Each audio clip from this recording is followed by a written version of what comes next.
नमस्कार दोस्तों, मैं राजेश खन्ना आप सबका परा विज्ञान और ज्योतिष शास्त्र के इस YouTube चैनल में स्वागत करता हूँ। मित्रों, आप सबने स्वामी तुलसीदास की एक स्टोरी सुनी हो कि कैसे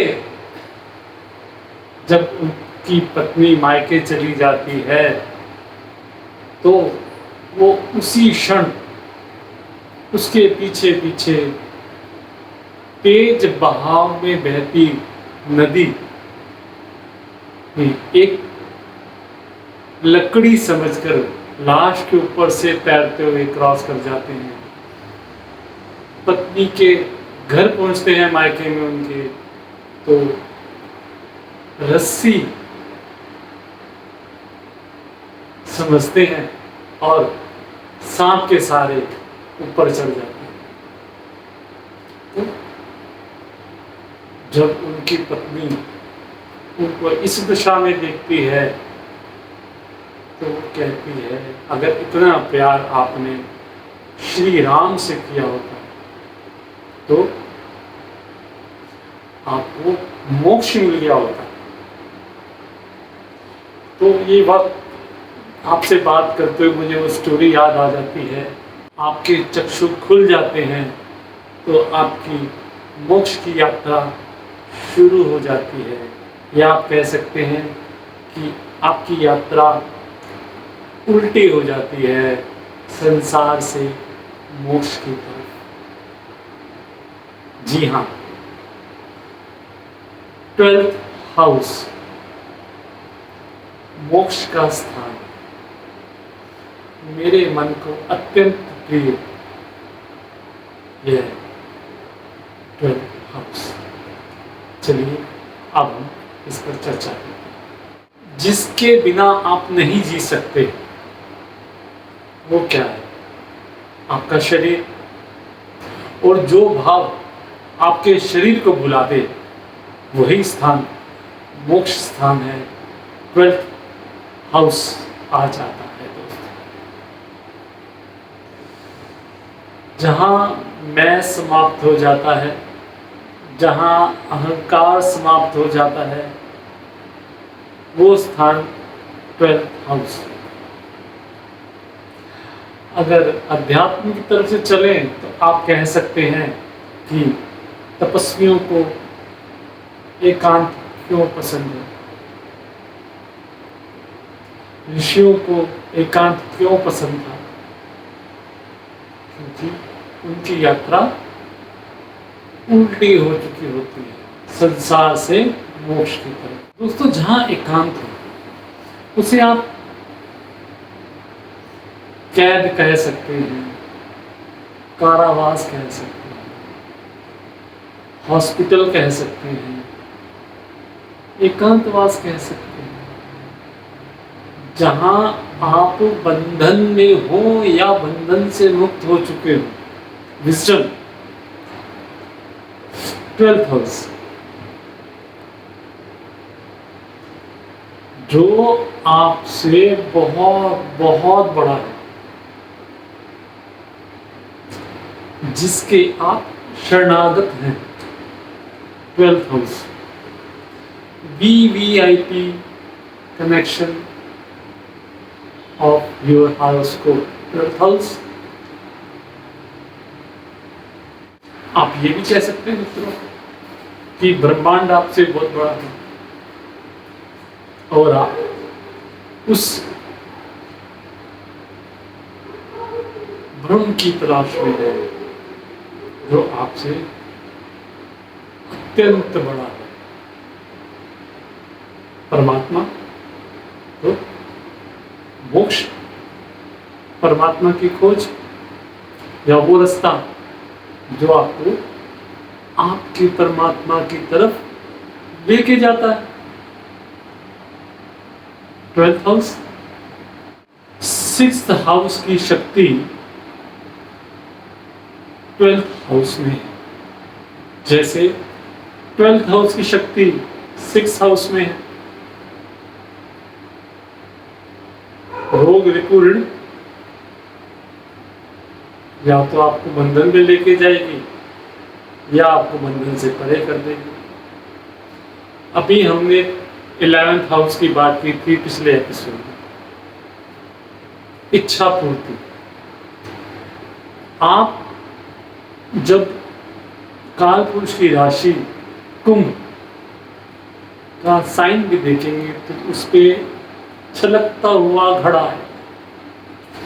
जब आपकी इच्छाओं की पूर्ति हो चुकी होती है या आपकी वासना की तृप्ति हो चुकी होती है तो उसके आगे का मार्ग आपको मोक्ष या आपको संतोष की तरफ लेके जाता है, या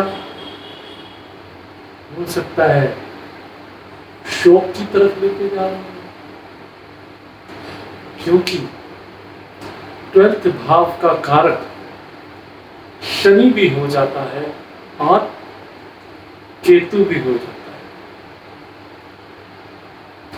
और दोनों ही मोक्षदायक है।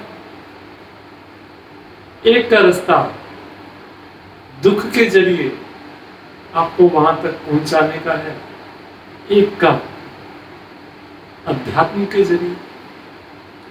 12th हाउस दोस्तों मोक्ष की राशि 4, 8, 12 या 4, 8, 12 भाव में ही आप देखेंगे कि दोनों गुरु बृहस्पति और शुक्र उच्च के हो जाते हैं। दोस्तों आपकी नींद सुख की या दुख की 12th हाउस मोक्ष की राशि बृहस्पति जिसमें शुक्र उच्च का हो जाता है। 12th हाउस तपस्वी भी है और मायावी भी है। मिस्ट्री ऑफ 12th हाउस या मिस्टिसिज्म ऑफ 12th हाउस। देखिए 12th हाउस कितना रोचक है। आप 8th हाउस को आप लोग कहते हैं कि 8th हाउस अध्यात्म का है, मैं 12th हाउस को सुपर अध्यात्म कहता हूं। क्यों? सोचिए, ये 5th से 8th बन जाता है और 8th से 5th बन जाता है। 8th आपका अध्यात्म है, ऑकल्ट है। अगर लगन से 5वां हम लगन का फ्यूचर लेते हैं, उसका ज्ञान लेते हैं, तो 8वें से 5वां उसका ज्ञान, उसका निचोड़, उसकी सुपर साइंस या हिडन साइंस, हिडन स्किल्स या सब कॉन्शियस एक्टिविटीज ऑफ योर ध्यान, प्राणायाम, कुंडली चक्र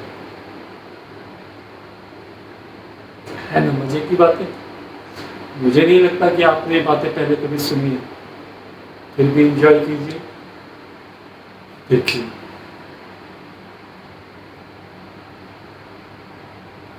मित्रों, जब भी आप प्राणायाम, योगा, कुंडली जागरण, मेडिटेशन की तरफ जाते हैं तो सांस इनहेल करते हैं और एक्सेल करते हैं। तो एक बात ध्यान रखिए, ध्यान हमेशा एक्सेल पे करें कि आप सांसों को कैसे छोड़ रहे हैं। छोड़ना 12th हाउस, 12th हाउस आपको छोड़ना सिखाता है, भूलना सिखाता है, सेक्रीफाइस करना सिखाता है, निष्काम सेवा सिखाता है। अगर मैं आपको एग्जाम्पल दूं आप ही के शरीर का, कि जब आप यूरिन करने जाते हैं तो यूरिन छोड़ने पर आप अपने आप को रिलैक्स करते हैं, आपने वेस्ट को एक्सेल किया शरीर से। अगर इसी प्रकार आप अपनी वासना, इच्छा को संतोष में बदल देंगे तो आप ध्यान में और आगे चले जाएंगे, और अगर ध्यान में आगे जाएंगे तो 12th हाउस की तरफ हो सकता है आप आगे बढ़ जाएं, या परमात्मा की तरफ आगे बढ़ जाएं। एकांतवास ध्यान आप एकांत में ही करते हैं मित्रों, ना कि पब्लिक में। 12th हाउस, मौत के आगे क्या है मित्रों? आपको डर मौत से नहीं लगता, आपको डर लगता है कि अगर आज मौत आ जाए तो कल नहीं होगा उससे। 8th हाउस आयु मौत, और 8 से 5वां 12th फ्यूचर, या मौत आने से पहले मौत की समझ। एक ही बात है मित्रों, सब मिला हुआ। देखिए ना, मौत से आगे की journey, foreign travel, foreign country, आपकी ह्यूज इन्वेस्टमेंट, आपका एक्सपेंडिचर, लॉसेस, कैद से मुक्ति, विजडम, बंधन, हॉस्पिटलाइजेशन या कैद, बंधन ही तो है जो आपको आइसोलेट कर देता है, जहां आप मजबूर हो जाते हैं कहने पे हे परमात्मा मेरी रक्षा कर। मैं का खात्मा, अहंकार का खात्मा, यही 12th हाउस देता है मित्रों। बाय फोर्स और बाय ध्यान, मेडिटेशन। आप कैसे एक्सेप्ट करते हैं? It's up to you, you have to choose which way और which path you have to follow. तभी तो इसको वैभाव का, आपका एक्सपेंडिचर, आपका सेपरेशन, आपका शैया सुख, वेट प्लेजर्स, हिडन थिंग्स, आपके अननोन एनिमीज, इसलिए इसको गुप्त भाव कहा, सीक्रेट हाउस। आप देखिए, शनि इस भाव का कारक है, और शनि के मंदिर आपने हमेशा मंदिर की एक साइड पर देखा होगा। जैसे शनि के गुरु भगवान भोलेनाथ का हमेशा एक छोटा टेम्पल आप अलग एक मंदिर की साइड पर देखते हैं। तो भगवान महादेव तो आपको पता है हमेशा ध्यान मग्न रहते हैं, मस्त रहते हैं, मगन रहते हैं। 12th हाउस, आपका पाथ आपको सौरों की तरफ लेके जा रहा है, या आपको आपका पाथ इनलाइटमेंट की तरफ लेके जा रहा है।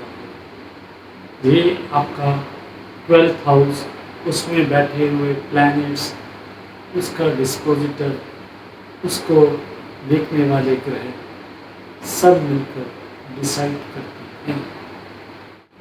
Extra marital affairs, restrictions, expenses, sleeping disorders, misfortune, distant traveler,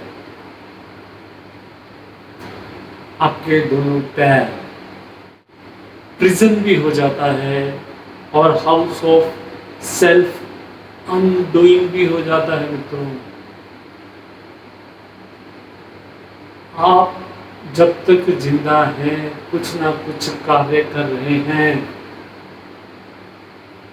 तो 12th हाउस आपको सिखाता है कि सेल्फ अनडूइंग कैसे की जा सकती है जीवन में।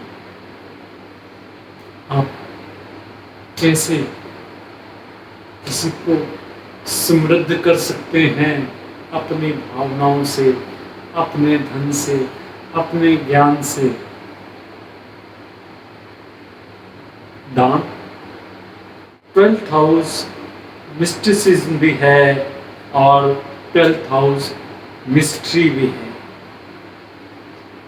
सभी प्रकार के गूढ़ गुप्त कार्य भी यहाँ से लिए जाते हैं, क्योंकि आपके अननोन एनिमीज यहाँ से लिए जाते हैं। 6th हाउस आपके नोन एनिमीज दिखाता है और 12th हाउस आपके अननोन एनिमीज दिखाता है। हिडन, एक बात हमेशा याद रखिए मित्रों कि अगर आपको 12th हाउस या कालपुरुष की 12th राशि का अच्छा रिजल्ट ऑब्जर्व करना है, तो आपको हमेशा शरणागत होना पड़ेगा। शरणागत वही हो सकता है जो सबसे पहले अपनी मैं को खत्म करे।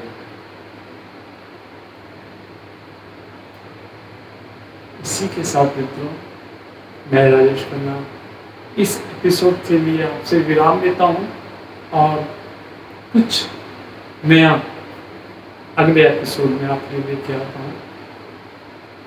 ओम नमः शिवाय।